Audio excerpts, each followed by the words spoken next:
Everyone is used to the fact that there is a lot of water on Earth. More than 70% of its surface is covered by oceans. And if the aliens looked at our planet for the first time, from a certain point of view, they could generally think that the Earth is an ocean planet. But how did it happen? According to the most popular idea, we owe comets and asteroids for supplying such a valuable resource to our home. But in recent years, the more scientists have studied minerals and meteorites on Earth or asteroids and comets in space, the clearer it becomes that the path of water was somewhat more complicated than we had previously imagined. So where do we have so much water? You've already heard this story. Billions of years ago, when the outer planets were just trying to take their places on their current orbits, the solar system was an extremely turbulent place. Millions of asteroids and comets bombarded the surface of early Earth, bringing with them the simple hydrophobic compound that would ultimately become the basis for all life. And there really should be sense in this, because young Earth was probably a very dry place. Earth and the rest of the planets formed in a disk of gas and dust that remained after the birth of the sun. Although this disk contained all the building blocks of modern planets, it is important that the chemical composition of the material was distributed unevenly. In particular, in the area of space where Earth now orbits, it was too hot for volatile substances such as water to exist in liquid or solid form. But even water vapor could not stay close to Earth for long, because over several million years, the intense radiation from the young bright sun should have deprived our point in space of any volatile substances. The solar wind simply carried them to the outer part of the disk. Therefore, the idea that all the water on our planet was brought later, from other water-rich parts of space, was a perfectly logical conclusion.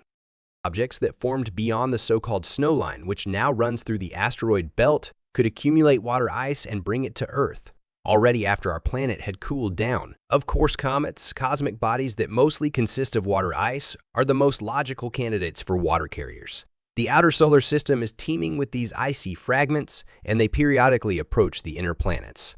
And in the distant, unstable times, many of them could crash into young Earth, leaving behind their valuable cargo. Both on Earth and in space, scientists have long been looking for chemical evidence of the similarity of terrestrial water to comets, in particular by comparing their isotopic composition. To put it simply, not all water is the same. For example, in addition to ordinary water in nature, there is also so-called heavy water, which contains deuterium in its molecule. An atom of ordinary hydrogen or protium is very simple. It has one proton in its nucleus and one electron in orbit. Deuterium is also hydrogen, but somewhat more complex. In addition to the proton, its nucleus also contains a neutron.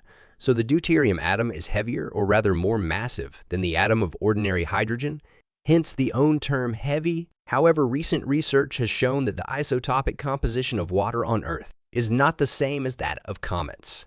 In particular, the ratio of deuterium to ordinary hydrogen in Earth's water is about 25 lower than in comets. This suggests that comets are not the only source of water on Earth. Another possibility is that some of the water came from the inner solar system, where it was formed from the same material as Earth. In addition, some scientists believe that Earth may have even been able to produce its own water through the process of hydrogenation, which is the reaction of hydrogen with oxygen. So the question of the origin of water on Earth is still open. It is likely that the answer lies in a combination of different factors, including comets, asteroids, and the internal processes of the Earth. In any case, it is clear that water is essential for life as we know it, and the fact that Earth has so much of it is one of the reasons why our planet is so unique. As most planets do, Earth has likely lost some of its atmosphere to space over its lifetime. It is possible that the atom of ordinary hydrogen, which is lighter than deuterium, will be lost faster than its heavier cousin. Light hydrogen will rise more quickly into the upper atmosphere, where it will be taken care of by the solar wind. At the same time, the more massive deuterium will remain closer to the surface and will not be lost as quickly. Therefore, it is natural that the ratio of deuterium to hydrogen should increase over time. Remember from the episode about Venus that it has 100 times more heavy water concentration than Earth. And by the way, this is one of the evidence that the planet once had its own oceans on the surface, but due to their evaporation, most of the water was lost to space, leaving more and more deuterium. Therefore, according to Karen Mitch, the initial concentration of Earth's heavy water should be sought not on the surface or even in the crust of the planet,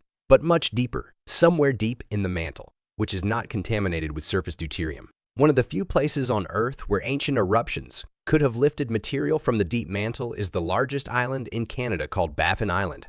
As part of her research, Karen Mitch invited geologists to help search for olivine crystals.